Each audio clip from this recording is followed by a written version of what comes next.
Check out carmarshal.com. The link is in the description. They help support us.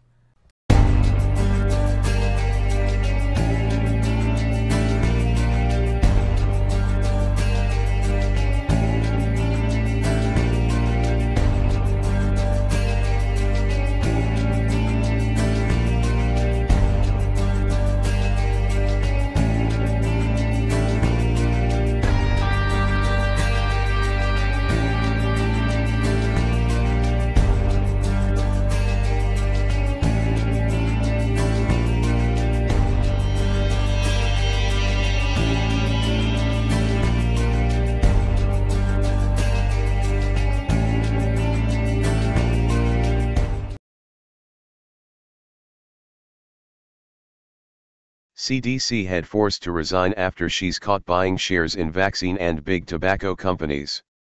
The head of the CDC has been forced to resign after her potentially illegal ties to Big Pharma and Big Tobacco were just exposed in a scathing report.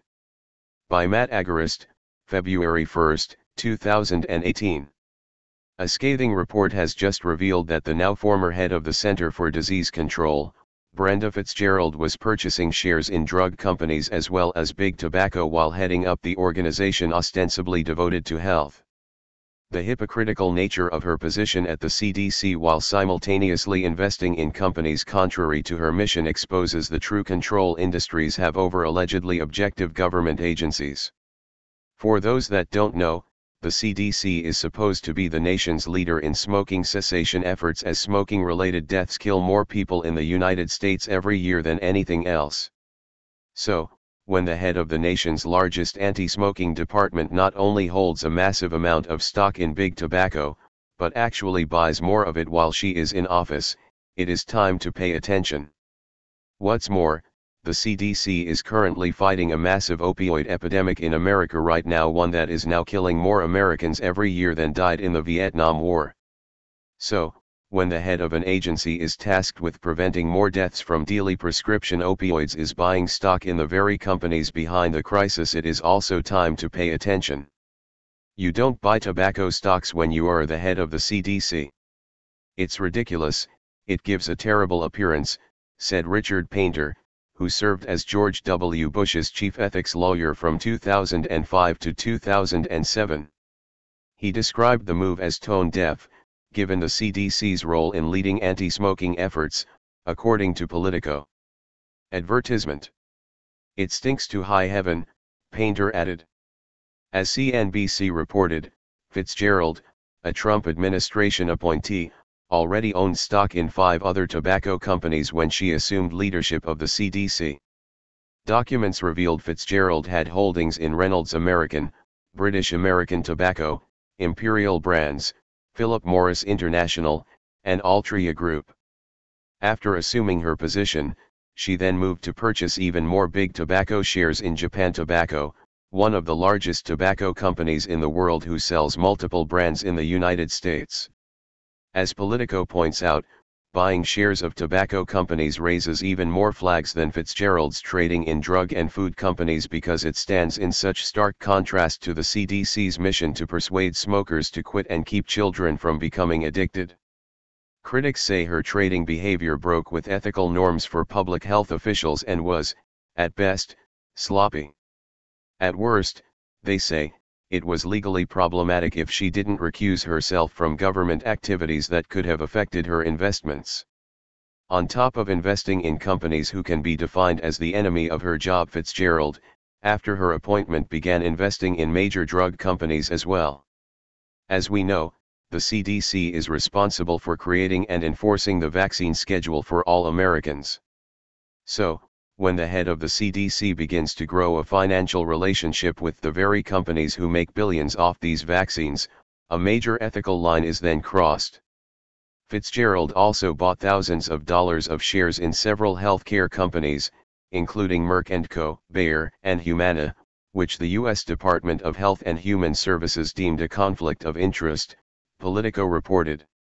Like all presidential personnel, Dr. Fitzgerald's financial holdings were reviewed by the HHS Ethics Office, and she was instructed to divest of certain holdings that may pose a conflict of interest.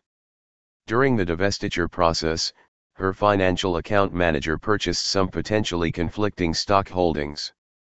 These additional purchases did not change the scope of Dr. Fitzgerald's recusal obligations, and Dr. Fitzgerald has since also divested of these newly acquired potentially conflicting publicly traded stock holdings, an HHS spokesperson told Politico.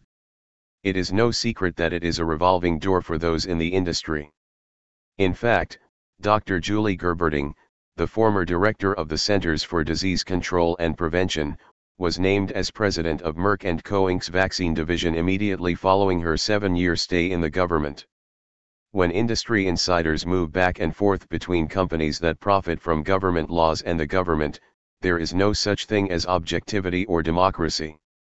Americans are told that the appointees' ties to special interests give them professional experience which makes them qualified for the job. However, what it really does is foster corporatism and corruption at the expense of American citizens. While Fitzgerald resigned yesterday over the massive scandal, as long as Americans continue to look the other way while they are fleeced by those in power, it is only a matter of time before another industry insider rises up the corporatocracy ladder and fills the void. Become a patron. County, this is Charlotte County COPWATCH, and I wanted to explain what fair use is. You can use pieces of news articles if you're doing it for news reporting, you have commentary, and you're doing it for education purposes. So that's what fair use is, as you can see right here. Another reason why I wanted to make this video is to let you know I have just joined with Patreon. A nice thing with Patreon, I make no money on YouTube. They took the money away years ago, and so this is another way to give, and it's a nice thing too because you can give monthly. You can give $1, $5, $10, whatever. I do 4 to 5 hours a day on trying to wake the sheeple up on how corrupt it is and different ways that you can fight the corruption. So Patreon is a way that you can do it, and then of course the old way is still there. Donate to Sheriff County COPWATCH with PayPal or credit card. So keep that in mind. 4 to 5 hours a day. I make no money, but the corruption happened to me and I'm sick of it, so I'm trying to wake people up. But my wife would love it if if we could get some help out there. There's 47,000 subscribers. Just think if each one of you subscribers just gave let's say actually yes, $1 a month. 47,000 subscribers gave $1 a month.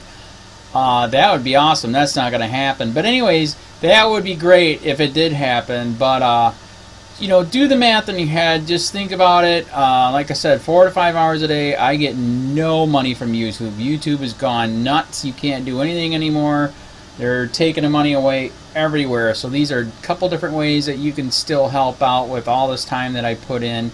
And as you know, I'm in a special situation where at least I can do it. 4 to 5 hours a day. We have a cleaning company during the day. That's what allows me to do this, and we're debt free. So this is my hobby. I don't go fishing and all that other crap. I try to save the world.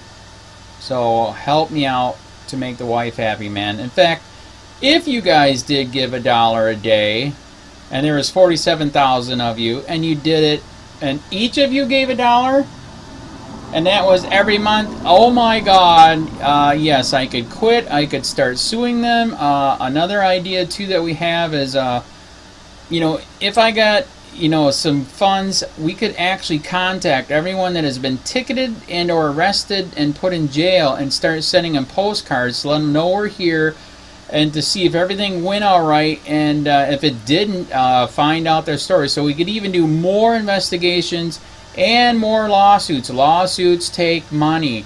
So just think about that. 47,000 of you so far right now. $1 a day. $1 a month on Patreon, or $5 a month Patreon, 10, 20, whatever. Just do the math in your head, help out. This is a lot of work every single day.